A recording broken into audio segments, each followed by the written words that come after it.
Both of us have been blessed by knowing David Olson, and one of his tools that I use a lot with pre-marriage and just couples and counseling is the Couple Checkup. How do you see that being used as an assessment for couples as they look at remarriage? Yeah, it's a great tool. I highly recommend it. I do conferences for couples around the country called the Couple Checkup Conference, where we use that as a part of that. I use it in my premarital counseling as well. Couples can take that, of course, as you know, at any point in time. It's just when they're dating, when they're engaged, when they're already married, to get a quick assessment of, I call it a couple positioning system. Where are you on the planet? That's what a GPS device does. It tells you where you are on the planet, and then you can map out a destination, and then the GPS helps you figure out how to get there. And I think that online assessment does the same thing. It tells you where you are as a couple, where your strengths are, where they're not. Then you can kind of say, well, here's where intimacy is. Let's try to move in that direction. By the way, that's what we did in the book, the Remarriage Checkup. It actually comes with a voucher code. Couples get to take that online assessment and then read what we found in our study of 50,000 couples predicted great remarriage, blended family relationship. Now, having said all of that, as good as a tool as it is, here's the one drawback. The Couple Checkup does not assess familyness.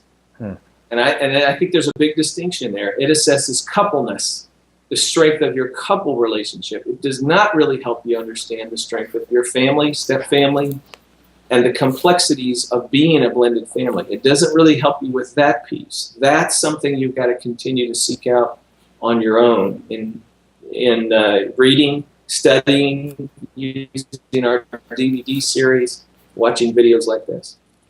That's a really good point, because I think couples take that and they would see, gosh, as a couple, we're really match up pretty well, but not to take that as that everything is going to work out just perfect in this remarriage situation. As a therapist, and I train therapists to do step-family therapy, one of the things I tell them is a really positive, strong couple checkup report does not predict family success.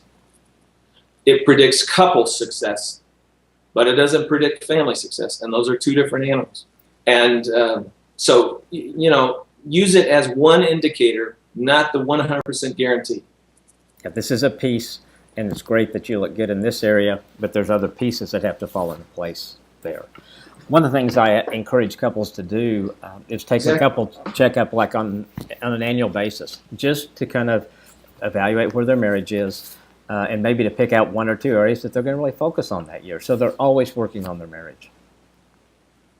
Yeah, it's a great strategy. And for church leaders that are watching, I encourage them to do that. We piloted a few years ago an annual couple checkup that you can do as an entire church. You can work with Life Innovations on that. All great ideas. You get your teeth checked once or twice a year. If you're over 40, you probably get your heart looked at once or twice. We change the oil in our car, for crying out loud, on a regular basis. We have all kinds of checkups in our world, but we don't really take the time to do a checkup on our marriage. It doesn't really make a lot of sense. But it's simple and pretty straightforward process, and I really encourage people to do that. I do too.